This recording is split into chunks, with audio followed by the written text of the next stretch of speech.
ఓం నమో వెంకటేశాయ.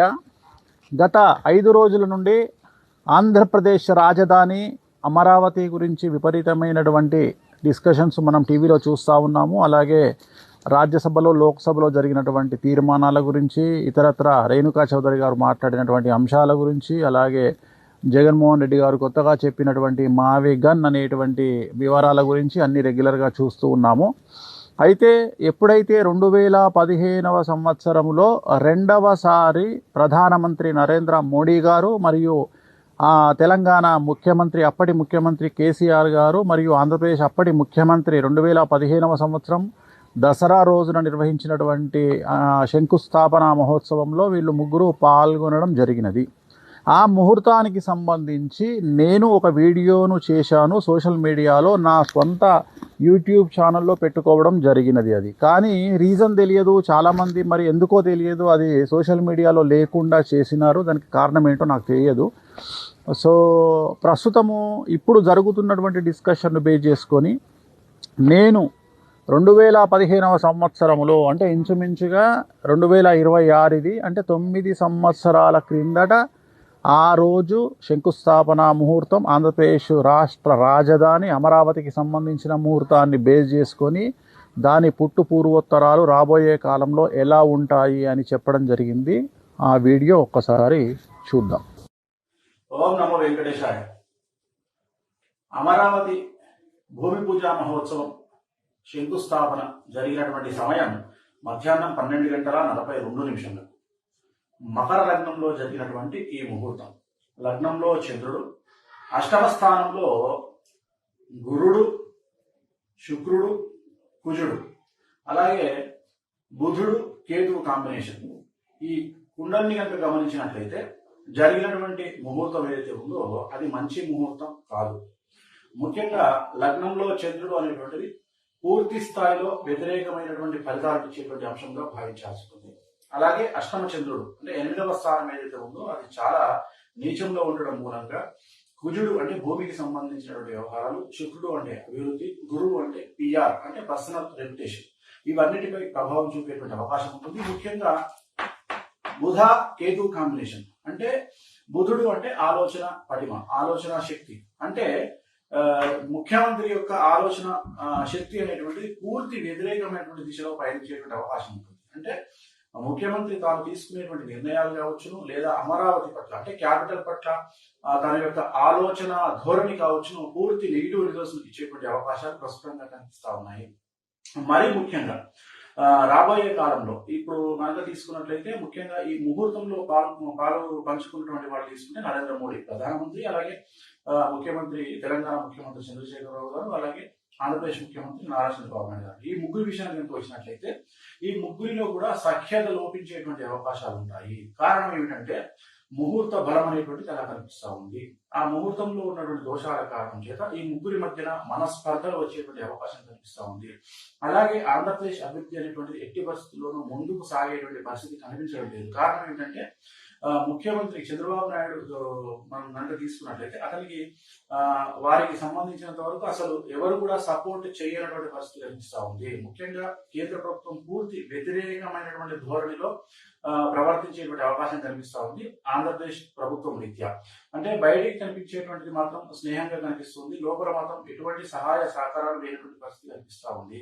ముఖ్యంగా చంద్రబాబు నాయుడు జాతక రీత్యా అంటే ఇప్పుడు ఉన్నటువంటి కుండలి రీత్యా తీసుకున్నట్లయితే పూర్తి వ్యతిరేకమైనటువంటి ఫలితాలు చంద్రబాబు నాయుడు గారికి రాబోతా ఉన్నాయి. రాబోయే కాలంలో చాలా నెగిటివ్ ఒపీనియన్ అనేటువంటిది వారిపై కలిగేటువంటి ప్రజల్లో అభిప్రాయం ఏర్పడేటువంటి అవకాశాలు ప్రస్తుతంగా కనిపిస్తా ఉన్నాయి.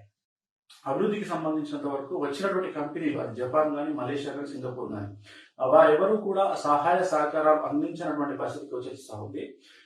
మరీ ముఖ్యంగా ప్రజల్లో 1-2 మీడియా సంస్థల పైన విపరీతమైనటువంటి తీవ్ర వ్యతిరేకమైనటువంటి భావం కనిపించేటువంటి అవకాశం ఉంది. కొన్ని సందర్భాల్లో జనాలు పూర్తిగా వ్యతిరేకించే అవకాశం కనిపిస్తా ఉంది. 1-2 వార్తా పత్రికలు అవ్వచ్చు, లేదా వార్తా ఛానళ్ళు అవ్వచ్చు, వాటి పట్ల ప్రజల్లో పూర్తి వ్యతిరేకమైనటువంటి పరిస్థితులు ఆంధ్రప్రదేశ్ లో ముఖ్యంగా నెలకొనేటువంటి అవకాశాలు కనిపిస్తా ఉన్నాయి. అలాగే ప్రతి పనిలో కూడా చంద్రబాబు నాయుడు గారికి వ్యతిరేకమైనటువంటి దిశలో గాలులు వీచేటువంటి అవకాశం కనిపిస్తా ఉంది.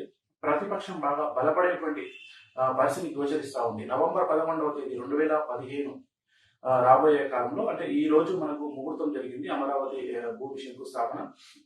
వచ్చే నెల 11వ తేదీ అంటే 2015 నవంబర్ 11వ తేదీ నుండి భారీ మార్పులు అనేటువంటి చోటు చేసుకునేటువంటి అవకాశాలు కనిపిస్తూ ఉన్నాయి. ఆంధ్రప్రదేశ్ రాష్ట్రంలో చంద్రబాబు నాయుడు గారికి వ్యతిరేకమైనటువంటి దిశలో గాలి వీచేటువంటి అవకాశం కనిపిస్తూ ఉంది. ప్రతిపక్షాల పట్ల ప్రజల్లో సానుకూలత ఏర్పడే అవకాశం ఉంది. మరీ ముఖ్యంగా అమరావతి పరిసర ప్రాంతాల్లో భూములు అమ్ముకున్న వాళ్ళు అదృష్టవంతులుగాను, కొనుక్కున్న వాళ్ళు దురదృష్టవంతులుగాను మిగిలిపోయేటువంటి అవకాశాలు ఖచ్చితంగా కనిపిస్తూ ఉన్నాయి. అభివృద్ధి అనేటువంటిది 100కు కనీసం 10% కూడా ఉండనటువంటి పరిస్థితులు గోచరిస్తూ ఉన్నాయి. ఇవన్నీ కూడా ఈ రోజు జరిగినటువంటి ముహూర్తం ఏదైతే ఉందో 12:42 జరిగినటువంటి ముహూర్తాన్ని బేస్ చేసుకుని మాత్రమే నేను చెప్పడం జరుగుతుంది. ఈ లగ్నం ఏదైతే ఉందో మంచి లగ్నం కాదు. గతం అంటే జూన్ 6వ తేదీ నాడు జరిగినటువంటి ముహూర్తం కూడా మంచి ముహూర్తం కాదు. మళ్ళీ దానికంటే కూడా కొద్దిగా వ్యతిరేకమైన ఫలితాలు ఇచ్చేటువంటి ముహూర్తం ఈ రోజు ఉన్నటువంటి ముహూర్తం. దసరా అంటే విజయదశమి పండుగ మాత్రమే ఉంది, కానీ ముహూర్తానికి ఎటువంటి అనువైనటువంటి రోజుగా కూడా ఈ రోజు లేదు. అసలు ఒక్క ముహూర్తం కూడా లేదు, లగ్న బలం లేదు. అటువంటి సందర్భంలో జరిగినటువంటి ఈ ముహూర్తం వల్ల చంద్రబాబు నాయుడు గారికి వారి గవర్నమెంట్ పై పూర్తి స్థాయిలో జనాల్లో వ్యతిరేకత ఏర్పడేటువంటి అవకాశం ఉంటుంది. అలాగే ప్రత్యేకించి ఒక కమ్యూనిటీ అంటే ఒక కుల వ్యవస్థ మీద జనాలందరూ కూడా కొద్దిగా వ్యతిరేకమైనటువంటి ఆలోచన ధోరణిలో వెళ్ళేటువంటి అవకాశాలు ప్రస్తుతంగా కనిపిస్తా ఉన్నాయి.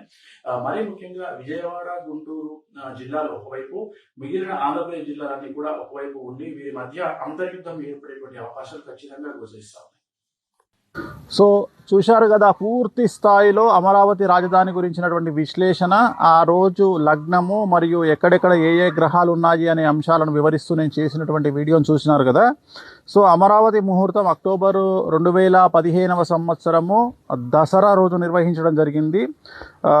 సో 2000 అప్పటి ముఖ్యమంత్రి, ఆంధ్రప్రదేశ్ ముఖ్యమంత్రి చంద్రబాబు నాయుడు గారు, అలాగే కేసీఆర్ గారు తెలంగాణ ముఖ్యమంత్రి, మరియు నరేంద్ర మోడీ ప్రధానమంత్రి, ముగ్గురికి గొడవలు జరుగుతాయి అని నేను చెప్పడం జరిగింది. కారణం ఆ ముహూర్తం.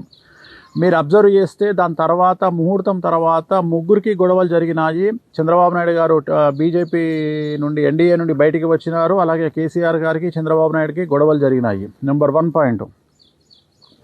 సో మళ్ళీ కేంద్రము నుండి ఎటువంటి సహాయ సహకారాలు అందవు అని చెప్పి నేను చెప్పడం జరిగింది. సో అది కూడా మీరు అబ్జర్వ్ చేస్తే 2015 నుండి 14లో గవర్నమెంట్ వచ్చింది. 15 నుండి 2019 వరకు ఇంచుమించుగా తెలుగుదేశం గవర్నమెంట్ ఉన్నన్ని రోజులు బీజేపీ పార్టీ నుండి, కేంద్రం నుండి ఎటువంటి సహాయ సహకారాలు ఆంధ్రప్రదేశ్ గవర్నమెంట్కు లేవు.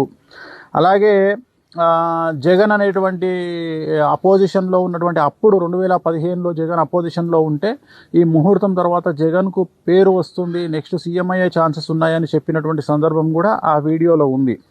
అలాగే 2 ఛానల్స్ను అక్కడ జనాలు గవర్నమెంట్ బ్యాన్ చేసే అవకాశం ఉంది అని చెప్పాను. 2014 నుండి 2019 మధ్యలో కనుక తీసుకున్నట్లయితే 2 ఛానల్స్ను తెలుగుదేశం ప్రభుత్వం బ్యాన్ చేయడం జరిగింది. ఐ థింక్ దాంట్లో TV9, సాక్షి, ఎన్టీవీ 3 ఛానల్స్ ఉన్నాయి. సో అది కూడా క్లియర్గా నేను చెప్పడం జరిగింది. అలాగే అన్నిటికంటే ముఖ్యమైనటువంటి విషయం ఏంటంటే, నేను ఒక మాట చెప్పాను, అమరావతి ప్రాంతంలో భూములు అమ్ముకున్నటువంటి వాళ్ళు అదృష్టవంతులుగాను, కొనుక్కున్నటువంటి వాళ్ళు దురదృష్టవంతులుగాను మిగిలిపోతారు అని చెప్పడం జరిగింది. అప్పుడు అమరావతి రాజధాని అని చెప్పినప్పుడు చాలా వరకు జనాలు అమ్ముకోవడం వల్ల 10 లక్షల రూపాయలకు కొనుక్కున్న వారికి 1 కోటి రూపాయల లాభం వచ్చింది అమ్ముకున్న వాళ్ళకి. కానీ కొనుక్కున్న వాళ్ళందరూ ఈరోజు ప్రశ్నార్థకంగా మారిపోయినటువంటి సందర్భం రియల్ ఎస్టేట్ వ్యాపారులకు సంబంధించి. అలాగే మొన్న రేణుకా చౌదరి గారు అన్నట్టు అమరావతికి కమ్మరావతి అని పేరు వస్తుంది, ఒక కమ్యూనిటీకి సంబంధించినటువంటి పేరు వస్తుంది, దానివల్ల చెడ్డ పేరు ఏర్పడుతుంది అని చెప్పడం జరిగింది. అలా అన్నట్టుగానే అమరావతికి కమ్మరావతి అనేటువంటి పేరు ఏర్పడడం జరిగింది. సో ఈరోజు జరుగుతున్నటువంటి ఈ విశ్లేషణలు, ఈ గొడవలు, ఈ డిస్కషన్లన్నీ కూడా 2015వ సంవత్సరంలో నేను చెప్పినటువంటి విషయాన్ని గుర్తు చేస్తూ ఉన్నాను. సో ఇది జ్యోతిష్యం అంటే. ఐ థింక్ ఇలాంటి ప్రిడిక్షన్ అమరావతి మీద ప్రపంచంలో ఏ జ్యోతిష్యుడు చేయలేదు, చేయబోడు. నేను ఒక్కడనే చేశాను. సో చాలామంది విమర్శిస్తూ ఉంటారు. సో జ్యోతిష్యం అనేటువంటిది టైం బీయింగ్గా మనం చెప్పినప్పుడు జరగదు, అది దాని టైం వచ్చినప్పుడు, గ్రహాల కాంబినేషన్ వచ్చినప్పుడు మనం చెప్పినవి జరుగుతాయి అని చెప్పడానికి ఇది ఒక పర్ఫెక్ట్ ఎగ్జాంపుల్. ఓం నమో వెంకటేశాయ.